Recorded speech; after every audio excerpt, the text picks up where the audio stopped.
अपरा एकादशी विशेष श्री पांडुरंग अष्टकम 11 आवर्तने. महायोगपीठे तठे भीमरथ्या वरं पुंडरीकाय दान्तुं मुनीन्द्रै समागत्य तिष्ठतमानन्दकन्दं परब्रह्मलिङ्गं भजे पाण्डुरङ्गम्. तटित्वाससं नीलमेघावभासं रमामन्दिरं सुन्दरं चित्प्रकाशं वरं त्विष्टकायां समन्यस्तपादं परब्रह्मलिङ्गं भजे पाण्डुरङ्गं. प्रमाणं भवाब्धिरिदं मामकानां नितम्बकराभ्यां धृतो येन तस्मात् विधातुर्वसते धृतो नाभकोश परब्रह्मलिङ्गं भजे पाण्डुरङ्गम्. स्फुरत्कौस्तुभालङ्कृतं कण्ठदेशे श्रियाजुष्टकेयूरङ्कं श्रीनिवासं शिवं शान्तमिन्द्यं वरं लोकपालं परब्रह्मलिङ्गं भजे पाण्डुरङ्गं.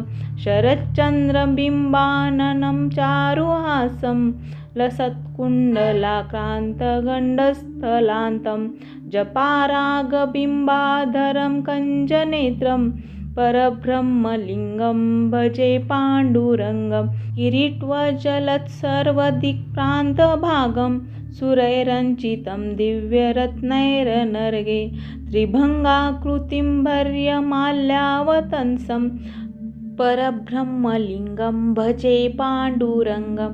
विभुं वेणुनादं चरन्तं दुरन्तं स्वयं लीलया गोपवेशं ददानं गवां वृन्दकानन्ददं चारुहासं परब्रह्मलिङ्गं भजे पाण्डुरङ्गम्. अजं रुक्मिणीप्राणसञ्जीवनन्तं परं धाम कैवल्यमेकं तुरीयं प्रसन्नं प्रपन्नार्तिहं देवं देवं परब्रह्मलिङ्गं भजे पाण्डुरङ्गं. स्तवं पाण्डुरङ्गस्य वै पुण्यदं ये पठ्यन्ते कचित्तेन भक्त्या च नित्यं भवाम्भोनिधिं तेऽपि तीर्थवान्तकाले हरेरालयं शाश्वतं प्राप्नुवन्तीम्. इति श्रीमत्परमहंसपरिव्राजकार्याचार्य श्रीमञ्चकर भगवत्पादाचार्य विरचितं श्री पाण्डुरङ्ग अष्टकं सम्पूर्णम्. महायोगपीठे तठे भीमरथ्या वरं पुण्डरीकाय दान्तुं मुनीन्द्रै समागत्य तिष्ठतमानन्दकन्दं परब्रह्मलिङ्गं भजे पाण्डुरङ्गम्. तटित्वाससं नीलमेघावभासं रमामन्दिरं सुन्दरं चित्प्रकाशं वरं त्विष्टकायां समन्यस्तपादं परब्रह्मलिङ्गं भजे पाण्डुरङ्गं. प्रमाणं भवाब्धिरिदं मामकानां नितम्बकराभ्यां धृतो येन तस्मात् विधातुर्वसते धृतो नाभकोश परब्रह्मलिङ्गं भजे पाण्डुरङ्गम्. स्फुरत्कौस्तुभालङ्कृतं कण्ठदेशे श्रियाजुष्टकेयूरङ्कं श्रीनिवासं शिवं शान्तमिन्द्यं वरं लोकपालं परब्रह्मलिङ्गं भजे पाण्डुरङ्गं. शरच्चन्द्रबिम्बाननं चारुहासं लसत्कुण्डलाक्रान्तगण्डस्थलान्तं जपारागबिम्बाधरं कञ्जनेत्रं परब्रह्मलिङ्गं भजे पाण्डुरङ्गं. किरीटवज्जलत्सर्वदिक्प्रान्तभागं सुरैरञ्चितं दिव्यरत्नैरनर्गे त्रिभङ्गाकृतिं भर्यमाल्यावतंसं परब्रह्मलिङ्गं भजे पाण्डुरङ्गं. विभुं वेणुनादं चरन्तं दुरन्तं स्वयं लीलया गोपवेशं ददानं गवां वृन्दकानन्ददं चारुहासं परब्रह्मलिङ्गं भजे पाण्डुरङ्गम् अजं रुक्मिणीप्राणसञ्जीवनन्तं परं धाम कैवल्यमेकं तुरीयं प्रसन्नं प्रपन्नार्तिहं देवं देवं परब्रह्मलिङ्गं भजे पाण्डुरङ्गं स्तवं पाण्डुरङ्गस्य वैपुण्यदं ये पठ्यन्ते कचित्तेन भक्त्या च नित्यं भवाम्भोनिधिं तेऽपि तीर्थवान्तकाले हरेरालयं शाश्वतं प्राप्नुवन्तीम् इति श्रीमत्परमहंसपरिव्राजकार्याचार्य श्रीमञ्चकर भगवत्पादाचार्य विरचितं पाण्डुरङ्ग अष्टकं सम्पूर्णम्। महायोगपीठे तटे भीमरथ्या वरं पुण्डरीकाय दातुं मुनीन्द्रै समागत्य तिष्ठतमानन्दकन्दं परब्रह्मलिङ्गं भजे पाण्डुरङ्गम् तटित्वाससं नीलमेघावभासं रमामन्दिरं सुन्दरं चित्प्रकाशं वरं त्विष्टकायां समन्यस्तपादं परब्रह्मलिङ्गं भजे पाण्डुरङ्गं प्रमाणं भवाब्धिरिदं मामकानां नितम्बकराभ्यां धृतो येन तस्मात् विधातुर्वसते धृतो नाभकोश परब्रह्मलिङ्गं भजे पाण्डुरङ्गम् स्फुरत्कौस्तुभालं कृतं कण्ठदेशे श्रियाजुष्टकेयूरङ्कं श्रीनिवासं शिवं शान्तमिन्द्यं वरं लोकपालं परब्रह्मलिङ्गं भजे पाण्डुरङ्गं शरच्चन्द्रबिम्बाननं चारुहासं लसत्कुण्डलाक्रान्तगण्डस्थलान्तं जपारागबिम्बाधरं कञ्जनेत्रं परब्रह्मलिङ्गं भजे पाण्डुरङ्गं किरीट्वजलत्सर्वदिक्प्रान्तभागं सुरैरञ्चितं दिव्यरत्नैरनर्गे त्रिभङ्गाकृतिं भर्यमाल्यावतंसं परब्रह्मलिङ्गं भजे पाण्डुरङ्गं विभुं वेणुनादं चरन्तं दुरन्तं स्वयं लीलया गोपवेशं ददानं गवां वृन्दकानन्ददं चारुहासं परब्रह्मलिङ्गं भजे पाण्डुरङ्गम् अजं रुक्मिणीप्राणसञ्जीवनन्तं परं धाम कैवल्यमेकं तुरीयं प्रसन्नं प्रपन्नार्तिहं देवं देवं परब्रह्मलिङ्गं भजे पाण्डुरङ्गं स्तवं पाण्डुरङ्गस्य वैपुण्यदं ये पठ्यन्ते कचित्तेन भक्त्या च नित्यं भवाम्भोनिधिं तेऽपि तीर्थवान्तकाले हरेरालयं शाश्वतं प्राप्नुवन्तीम् इति श्रीमत्परमहंसपरिव्राजकार्याचार्य श्रीमञ्चकर भगवत्पादाचार्य विरचितं पाण्डुरङ्ग अष्टकं सम्पूर्णम्। महायोगपीठे तटे भीमरथ्या वरं पुण्डरीकाय दातुं मुनीन्द्रै समागत्य तिष्ठतमानन्दकन्दं परब्रह्मलिङ्गं भजे पाण्डुरङ्गम् तटित्वाससं नीलमेघावभासं रमामन्दिरं सुन्दरं चित्प्रकाशं वरं त्विष्टकायां समन्यस्तपादं परब्रह्मलिङ्गं भजे पाण्डुरङ्गं प्रमाणं भवाब्धिरिदं मामकानां नितम्बकराभ्यां धृतो येन तस्मात् विधातुर्वसते धृतो नाभकोश परब्रह्मलिङ्गं भजे पाण्डुरङ्गम् स्फुरत्कौस्तुभालं कृतं कण्ठदेशे श्रियाजुष्टकेयूरङ्कं श्रीनिवासं शिवं शान्तमिन्द्यं वरं लोकपालं परब्रह्मलिङ्गं भजे पाण्डुरङ्गं शरच्चन्द्रबिम्बाननं चारुहासं लसत्कुण्डलाक्रान्तगण्डस्थलान्तं जपारागबिम्बाधरं कञ्जनेत्रं परब्रह्मलिङ्गं भजे पाण्डुरङ्गं किरीट्वजलत्सर्वदिक्प्रान्तभागं सुरैरञ्चितं दिव्यरत्नैरनर्गे त्रिभङ्गाकृतिं भर्यमाल्यावतंसं परब्रह्मलिङ्गं भजे पाण्डुरङ्गं विभुं वेणुनादं चरन्तं दुरन्तं स्वयं लीलया गोपवेशं ददानं गवां वृन्दकानन्ददं चारुहासं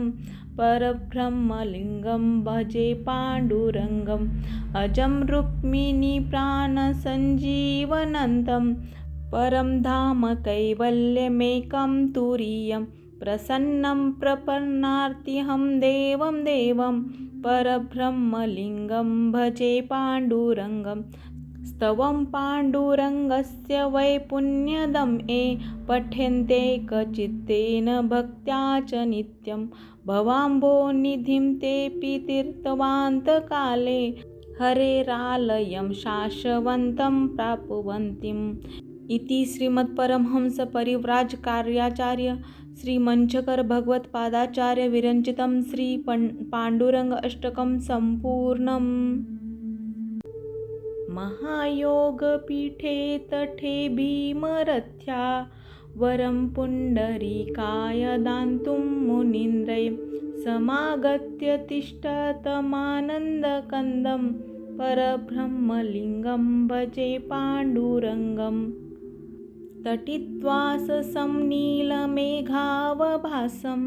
रमामन्दिरं सुन्दरं चित्प्रकाशं वरं त्विष्टकायां समन्यस्तपादं परब्रह्मलिङ्गं भजे पाण्डुरङ्गं प्रमाणं भवाब्धिरिदं मामकानां नितम्बकराभ्यां धृतो येन तस्मात् विधातुर्वसते धृतो नाभकोश परब्रह्मलिङ्गं भजे पाण्डुरङ्गम् स्फुरत्कौस्तुभालं कृतं कण्ठदेशे श्रियाजुष्टकेयूरङ्कं श्रीनिवासं शिवं शान्तमिन्द्यं वरं लोकपालं परब्रह्मलिङ्गं भजे पाण्डुरङ्गं शरच्चन्द्रबिम्बाननं चारुहासं लसत्कुण्डलाक्रान्तगण्डस्थलान्तं जपारागबिम्बाधरं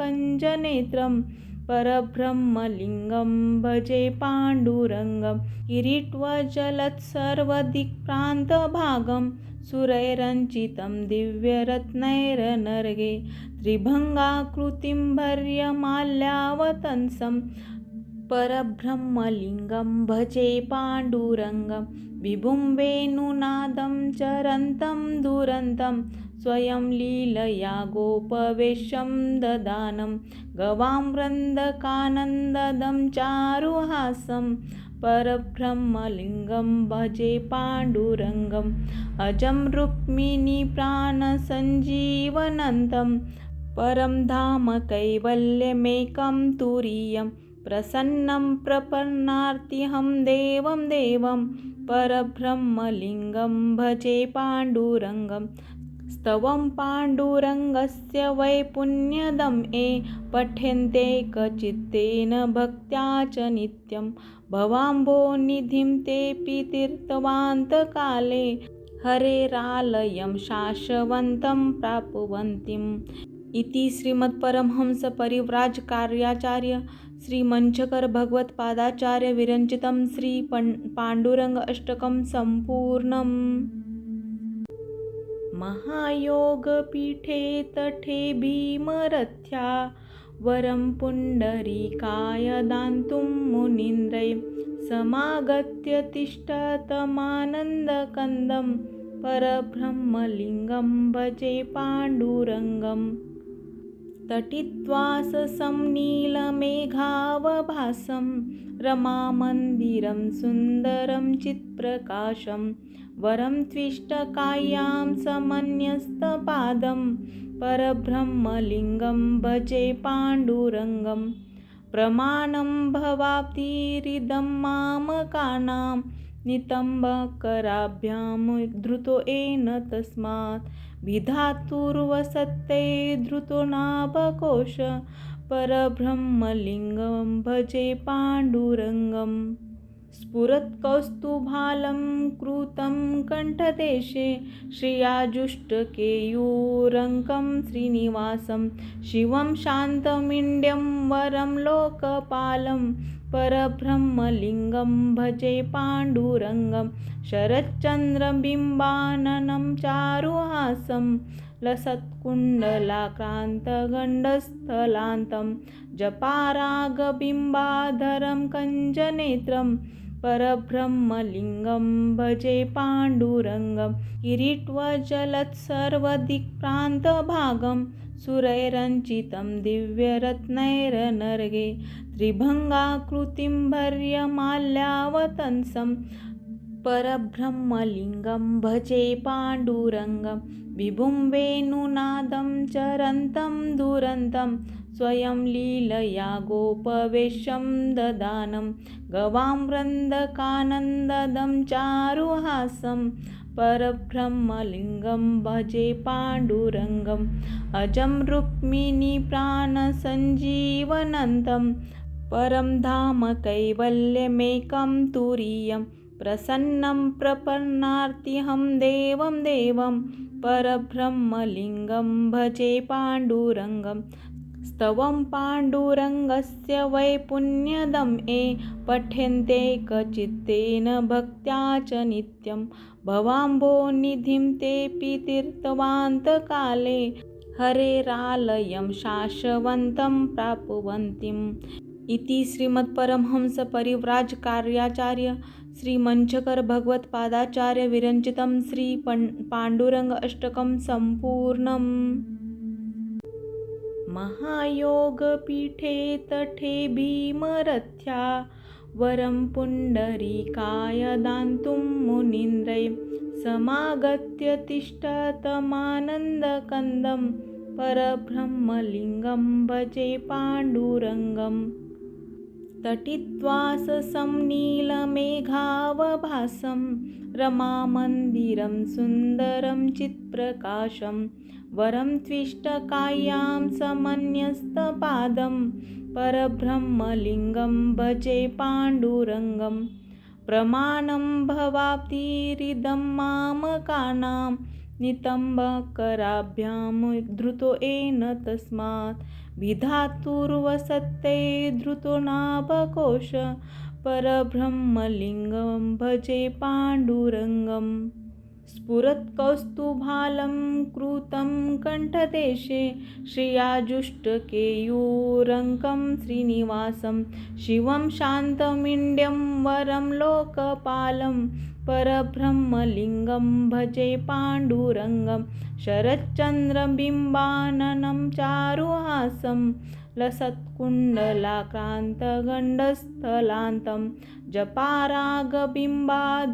कञ्जनेत्रं परब्रह्मलिङ्गं भजे पाण्डुरङ्गं किरीट्वजलत्सर्वदिक्प्रान्तभागं सुरैरञ्चितं दिव्यरत्नैरनर्गे त्रिभङ्गाकृतिं भर्यमाल्यावतंसं परब्रह्मलिङ्गं भजे पाण्डुरङ्गं विभुं वेणुनादं चरन्तं दुरन्तं स्वयं लीलया गोपवेशं ददानं गवां वृन्दकानन्ददं चारुहासं परब्रह्मलिङ्गं भजे पाण्डुरङ्गम् अजं रुक्मिणीप्राणसञ्जीवनन्तं परं धाम कैवल्यमेकं तुरीयं प्रसन्नं प्रपन्नार्तिहं देवं देवं परब्रह्मलिङ्गं भजे पाण्डुरङ्गं स्तवं पाण्डुरङ्गस्य वैपुण्यदं ये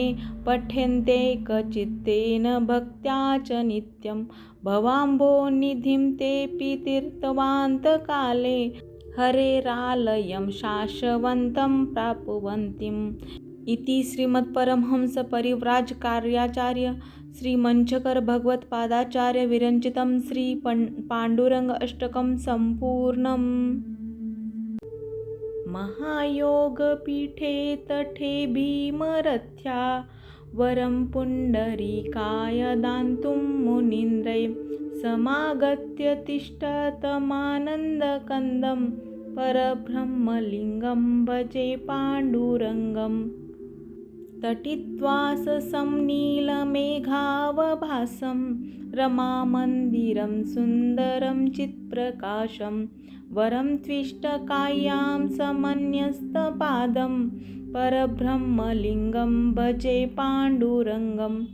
प्रमाणं भवाब्धिरिदं मामकानां नितम्बकराभ्यां धृतो येन तस्मात् विधातुर्वसते धृतो नाभकोश परब्रह्मलिङ्गं भजे पाण्डुरङ्गम्।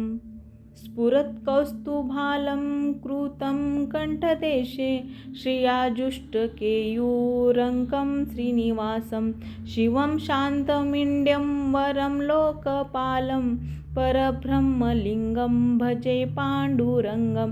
शरच्चन्द्रबिम्बाननं चारुहासं लसत्कुण्डलाक्रान्तगण्डस्थलान्तं जपारागबिम्बाधरं कञ्जनेत्रं परब्रह्मलिङ्गं भजे पाण्डुरङ्गं। किरीटवज्जलत्सर्वदिक्प्रान्तभागं सुरैरञ्चितं दिव्यरत्नैरनर्गे त्रिभङ्गाकृतिं भर्यमाल्यावतंसं परब्रह्मलिङ्गं भजे पाण्डुरङ्गं।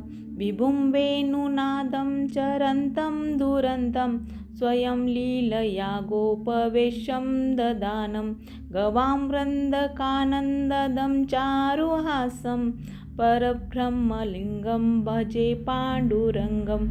अजं रुक्मिणीप्राणसञ्जीवनन्तं परं धाम कैवल्यमेकं तुरीयं प्रसन्नं प्रपन्नार्तिहं देवं देवं परब्रह्मलिङ्गं भजे पाण्डुरङ्गं। स्तवं पाण्डुरङ्गस्य वै पुण्यदं ये पठ्यन्ते कचित्तेन भक्त्या च नित्यं भवाम्भोनिधिं तेऽपि तीर्थवान्तकाले हरेरालयं शाश्वतं प्राप्नुवन्तीम्। इति श्रीमत्परमहंसपरिव्राजकार्याचार्य श्रीमञ्चकर भगवत्पादाचार्य विरचितं श्री पाण्डुरङ्ग अष्टकं सम्पूर्णम्। महायोगपीठे तटे भीमरथ्या वरं पुण्डरीकाय दातुं मुनीन्द्रै समागत्य तिष्ठतमानन्दकन्दं परब्रह्मलिङ्गं भजे पाण्डुरङ्गम्। तटित्वाससं नीलमेघावभासं रमामन्दिरं सुन्दरं चित्प्रकाशं वरं त्विष्टकायां समन्यस्तपादं परब्रह्मलिङ्गं भजे पाण्डुरङ्गं। प्रमाणं भवाब्धिरिदं मामकानां नितम्बकराभ्यां धृतो येन तस्मात् विधातुर्वसते धृतो नाभकोश परब्रह्मलिङ्गं भजे पाण्डुरङ्गम्। स्फुरत्कौस्तुभालं कृतं कण्ठदेशे श्रियाजुष्टकेयूरङ्कं श्रीनिवासं शिवं शान्तमिन्द्यं वरं लोकपालं परब्रह्मलिङ्गं भजे पाण्डुरङ्गं। शरच्चन्द्रबिम्बाननं चारुहासं लसत्कुण्डलाक्रान्तगण्डस्थलान्तं जपारागबिम्बाधरं कञ्जनेत्रं परब्रह्मलिङ्गं भजे पाण्डुरङ्गं। किरीटवज्जलत्सर्वदिक्प्रान्तभागं सुरैरञ्चितं दिव्यरत्नैरनर्गे त्रिभङ्गाकृतिं भर्यमाल्यावतंसं परब्रह्मलिङ्गं भजे पाण्डुरङ्गं। विभुं वेणुनादं चरन्तं दुरन्तं स्वयं लीलया गोपवेशं ददानं गवां वृन्दकानन्ददं चारुहासं परब्रह्मलिङ्गं भजे पाण्डुरङ्गम्। अजं रुक्मिणीप्राणसञ्जीवनन्तं परं धाम कैवल्यमेकं तुरीयं प्रसन्नं प्रपन्नार्तिहं देवं देवं परब्रह्मलिङ्गं भजे पाण्डुरङ्गं स्तवं पाण्डुरङ्गस्य वै पुण्यदं ये पठ्यन्ते कचित्तेन भक्त्या च नित्यं भवाम्भोनिधिं तेऽपि तीर्थवान्तकाले हरेरालयं शाश्वतं प्राप्नुवन्तीम् इति श्रीमत्परमहंसपरिव्राजकार्याचार्य श्रीमञ्चकर भगवत्पादाचार्य विरचितं पाण्डुरङ्ग अष्टकं सम्पूर्णम्। महायोगपीठे तटे भीमरथ्या वरं पुण्डरीकाय दातुं मुनीन्द्रैः समागत्य तिष्ठतमानन्दकन्दं परब्रह्मलिङ्गं भजे पाण्डुरङ्गम् तटित्वाससं नीलमेघावभासं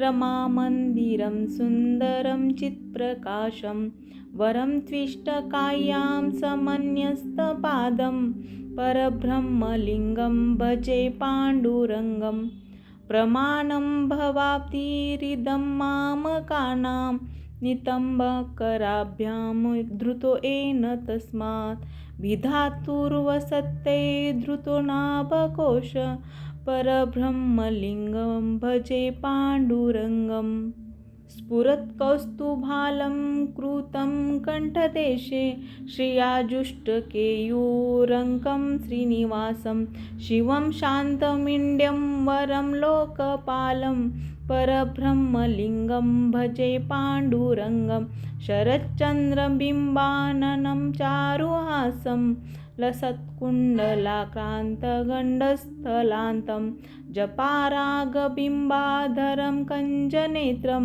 परब्रह्मलिङ्गं भजे पाण्डुरङ्गं किरीट्वजलत्सर्वदिक्प्रान्तभागं सुरैरञ्चितं दिव्यरत्नैरनर्गे त्रिभङ्गाकृतिं भर्यमाल्यावतंसं परब्रह्मलिङ्गं भजे पाण्डुरङ्गं विभुं वेणुनादं चरन्तं दुरन्तं स्वयं लीलया गोपवेशं ददानं गवां वृन्दकानन्ददं चारुहासं परब्रह्मलिङ्गं भजे पाण्डुरङ्गम् अजं रुक्मिणीप्राणसञ्जीवनन्तं परं धाम कैवल्यमेकं तुरीयं प्रसन्नं प्रपन्नार्तिहं देवं देवं परब्रह्मलिङ्गं भजे पाण्डुरङ्गं स्तवं पाण्डुरङ्गस्य वै पुण्यदं ये पठ्यन्ते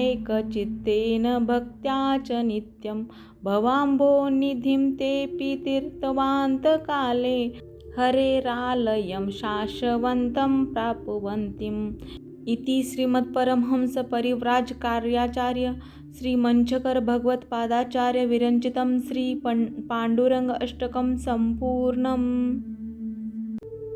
महायोगपीठे तटे भीमरथ्या वरं पुण्डरीकाय दातुं मुनीन्द्रैः समागत्य तिष्ठतमानन्दकन्दं परब्रह्मलिङ्गं भजे पाण्डुरङ्गम् तटित्वाससं नीलमेघावभासं रमामन्दिरं सुन्दरं चित्प्रकाशं वरं त्विष्टकायां समन्यस्तपादं परब्रह्मलिङ्गं भजे पाण्डुरङ्गं प्रमाणं भवाब्धिरिदं मामकानां नितम्बकराभ्यां धृतो येन तस्मात् विधातुर्वसते धृतो नाभकोश परब्रह्मलिङ्गं भजे पाण्डुरङ्गम् स्फुरत्कौस्तुभालं कृतं कण्ठदेशे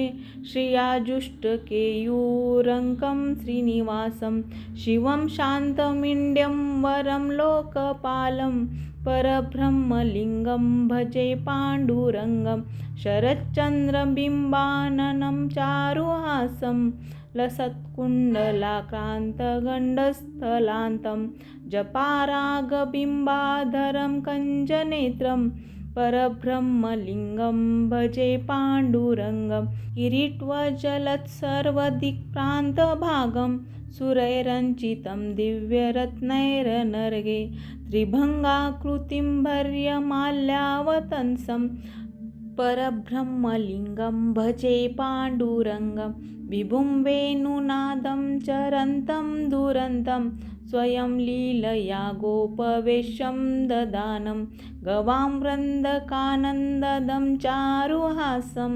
परब्रह्मलिङ्गं भजे पाण्डुरङ्गम् अजं रुक्मिणीप्राणसञ्जीवनन्तं परं धाम कैवल्यमेकं तुरीयं प्रसन्नं प्रपन्नार्तिहं देवं देवं परब्रह्मलिङ्गं भजे पाण्डुरङ्गं स्तवं पाण्डुरङ्गस्य वै पुण्यदं ये पठ्यन्ते कचित्तेन भक्त्या च नित्यं भवाम्भोनिधिं तेऽपि तीर्थवान्तकाले हरेरालयं शाश्वतं प्राप्नुवन्तीम् इति श्रीमत्परमहंसपरिव्राजकार्याचार्य श्रीमञ्चकर भगवत्पादाचार्य विरचितं पाण्डुरङ्ग अष्टकं सम्पूर्णम्।